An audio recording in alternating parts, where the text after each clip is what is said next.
nom du Père et du Fils et du Saint-Esprit. Ô Seigneur, envoie ton Esprit Saint qu'il repousse l'ennemi au loin. Donne-nous la paix sans retard. Que ton Esprit Saint soit au cœur de cette parole que nous allons lire et proclamer. Sous ta conduite et ton conseil, Esprit Saint, nous éviterons toute erreur. Ô Seigneur, envoie ton Esprit et tout sera créé et tu renouvelleras la face de la terre. Bien-aimés dans le Christ, en ce mercredi 27 octobre, la parole de Dieu qui est proposée à notre méditation par notre Mère Église, extraite de l'évangile de Luc chapitre 13, versets 22 à 30. En ce temps-là, tandis qu'il faisait route vers Jérusalem, Jésus traversa ville et village en enseignant. Quelqu'un lui demanda, « Seigneur, n'y a-t-il que peu de gens qui soient sauvés ?» Jésus leur dit, « Efforcez-vous d'entrer par la porte étroite, car je vous le déclare, beaucoup chercheront à entrer et n'y parviendront pas.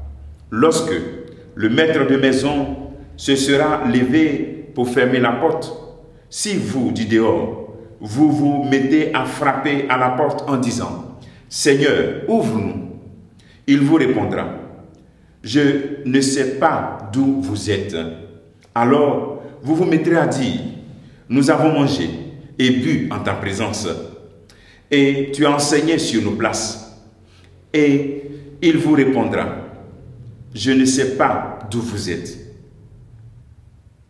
Éloignez-vous de moi, vous tous qui commettez l'injustice. » Là, il y aura des pleurs et des graissements de dents. Quand vous verrez Abraham, Isaac et Jacob et tous les prophètes dans le royaume de Dieu, et que vous-même, vous serez jetés dehors, alors on viendra de l'Orient et de l'Occident, du Nord et du Midi, prendre place au festin dans le royaume de Dieu. Oui, il y a des derniers qui seront premiers et des premiers qui seront derniers. Acclamons la parole de Dieu.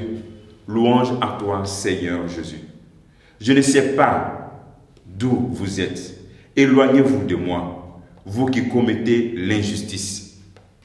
Cette parole est forte quand le Seigneur déclare qu'il ne connaît pas toutes ces personnes qui disent avoir mangé et bu avec lui, avoir été sur la place et je l'ai écouté parler. Imaginez que quand votre mort, Jésus vous dit qu'il ne vous connaît pas aussi.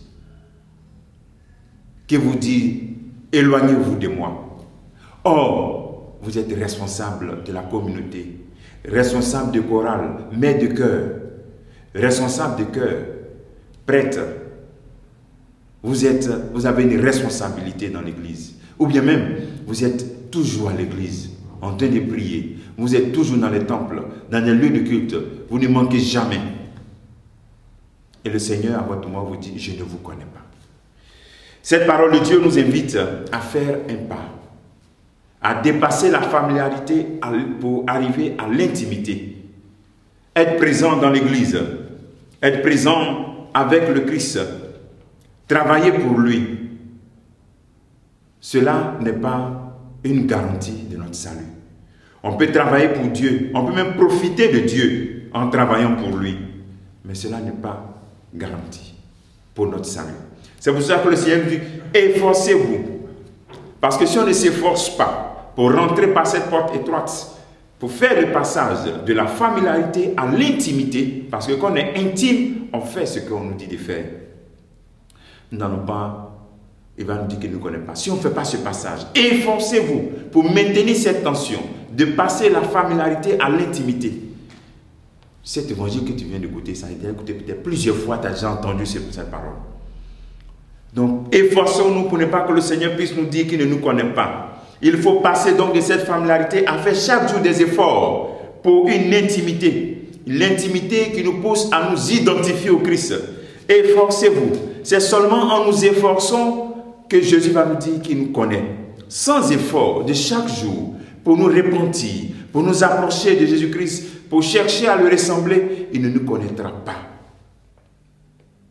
C'est uniquement à cette condition qu'il va nous connaître. Demandons au Seigneur cette grâce, que chacune de nos journées soit vraiment des efforts, sans nous décourager, pour nous rapprocher, pour chercher à ressembler davantage, pour nous identifier au Christ. Aujourd'hui, le travail que tu peux faire, c'est de poser cette question. Quel effort je dois faire aujourd'hui pour ressembler plus à Jésus-Christ? Que le Seigneur te bénisse, qu'il nous bénisse tous en ce jour. Au nom du Père et du Fils et du Saint-Esprit. Amen.